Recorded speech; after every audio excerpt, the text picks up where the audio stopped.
2 days in a row, checking in here with your best friend in stocks, options, futures, and all things investing in this wonderful market that we've had. And almost had a great video for you, but it had technical difficulties. And let me first, a little recap. So, showing that I'm down 11.5 today, that's because of the silver leaps that I was holding compared to yesterday. So, when the market opened today, I got scared out of those leap positions.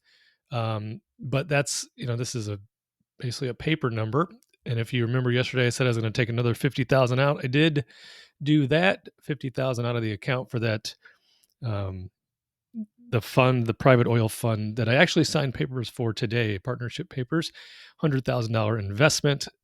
I'll keep you posted on that. But so that final leap position was 100 contracts, and I ended up with a net profit of 31,490. So pretty nice. So since Friday, so we made 40,000 on Friday, 50,000 on Monday, and then today, Thursday, we made 31,490. So not a bad little turnaround. Now I probably got into those.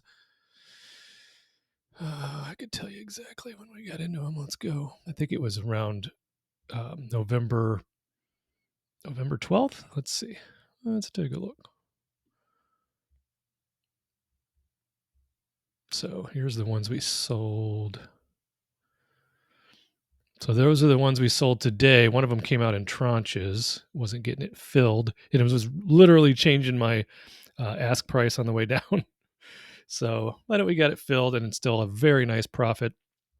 And the first ones that we got into, I want to say it was the 12th. Yeah, okay. So the 12th, the 13th, and the 19th. I was buying those contracts up in November and then just sold them over the last 4 or 5 days for a nice little profit. Hey, ES going down as we speak. Let's take a quick look. Anyway, this was the video. You could see it here that messed up. It froze as I was putting trades on during this. It was looking that it was going to recapture, like this 46, 47 area. And I was putting contract bids in on its way down. Well, actually, it went all the way down here. I let it do that one, and this wick started climbing back up. Then I thought, I think it's going to get back here, 45, 46, 47, and then head back up. So I started putting bids in, and then the computer froze up, and I started freaking out, of course, and was able to finally shut off the video and get those trades going, and it did work out. We'll go to that in a second. I just wanted to show you currently on ES.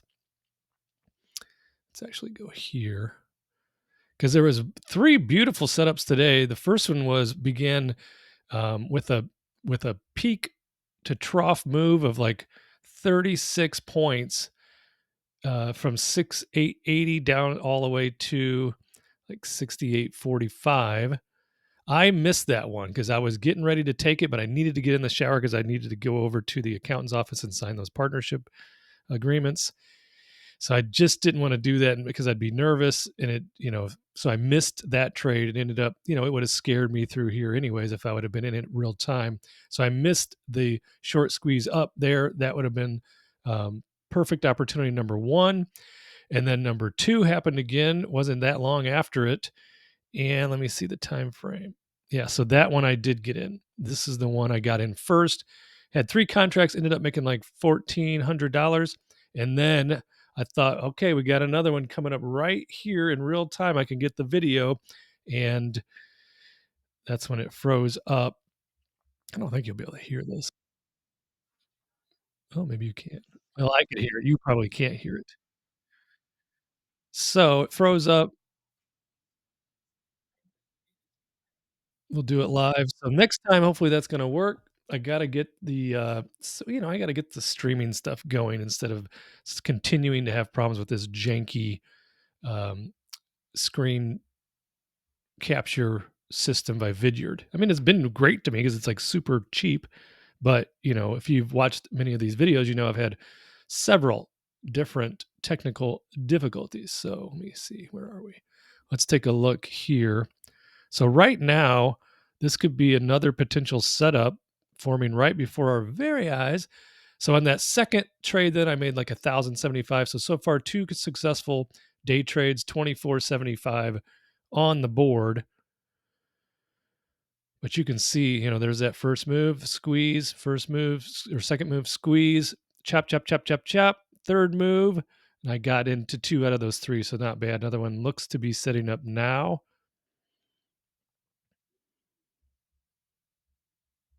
And what it typically does, let's go back to our targets. So now these targets I put on Sunday right before, was it before or right after the futures market opened? And I haven't changed them since. So, and what we talked about yesterday is it likes to elevator down, and then there's usually going to be a squeeze and then a chop and typically a grind higher. So this move right here is a little bit unexpected. So it could be a gift. Or it could be a trap.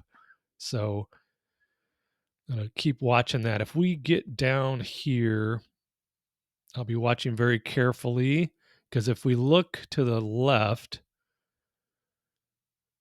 we've had a couple different things that have gone on. One has been this number right here, like through this 51 to 49, that area has been holding up real nice.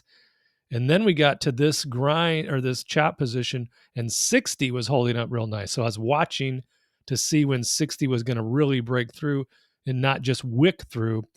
And then when it did, then it would just hammer down, wick all the way down, climbed back up, established itself at 41, and then established itself at 47. And then from here all the way up to 62. Now, I didn't capture nearly enough of that. I was in at about, I'd say my average was like 46 was my average. It was like three contracts again, 3 or 4 contracts, 46. And then my final take profit contract was at 56.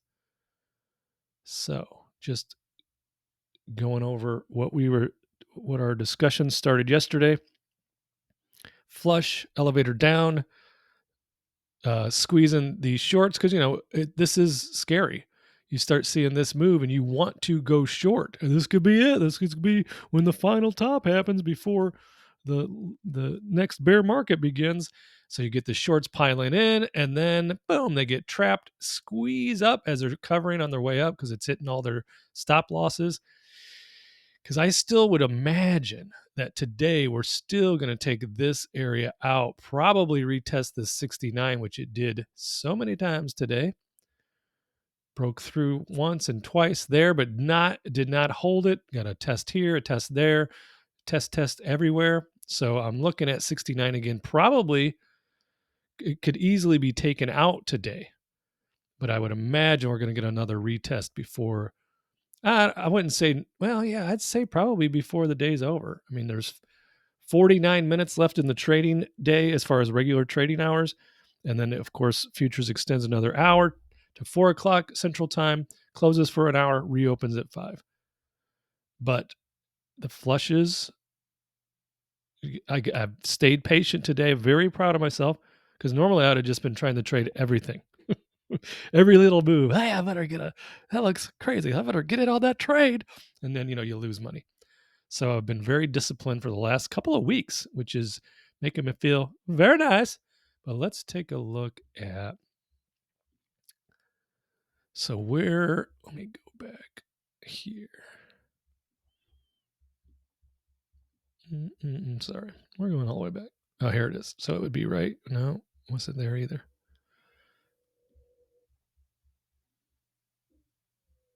Wow, this is getting ugly, but it was this move right here. This is what, like, that does not look good at all. Because we were starting way up here. And then during this move down is when I sold out of my leap contracts. Then it got all the way down to here, and I was like, "Whoo! Thank God I got out of there." And of course, it climbed back up. So I'm not upset with that profit at all. I'll be waiting to see what the next moves are going to be in silver. It could just be a temporary, then I'm right back in. Could be it likes to also chop sideways for a while, but it is still needing what Elliott wave theorists would say, is a C down into the fourth wave before then heading up to blow off top area of wave 5. Yeah, yes, looking strong again. Looking strong again. So I'll be looking carefully and being patient to try to see if we can't catch another little move down into the 40s again. Because look at that, just happened down in the 46, and now already 11 points up from there, which is a beautiful move for me, because these futures contracts they're leveraged as far as what you put up and what you're able to make, which also means you can have your face ripped off as well. But I don't know if we're going to get another move down today because we're in power hour. All the big boys are back at their terminals, at their trade desks, making things happen, whipshawing us back and forth, manipulating us. But that's my current plan for the rest of the day between now and 4 p.m. would be to see if it gets back in the 40s. If it's a wick into the 40s, and not a big body into the 40s, those big hammer candles that it likes to show us. Like these, bang, bang, bang. Then a wick, get our regain our area, our target levels, and then pop. And we basically just watched it, or we may have just watched it happen again. I mean, it would need to keep going higher, but if this comes back down, body of this candle, and then fills this wick, I'd be looking to get in. It would only be a contract or two just to test it, because then it might try to flush me down again. So I'd have some fairly tight stops, but this is a good spot right here, 44, 45, 46. All those numbers would be very attractive to me. Indeed. So just wanted to check in and let you know I almost had a cool recorded live moment. So those will happen again soon. And hopefully technology won't freeze up on me and scare the bejesus out of me when I'm in contracts and I can't even press buttons on the computer. Thanks for tuning in. Like, subscribe, comment, share this video and this channel with a lovable friend, and I'll see you in the next video.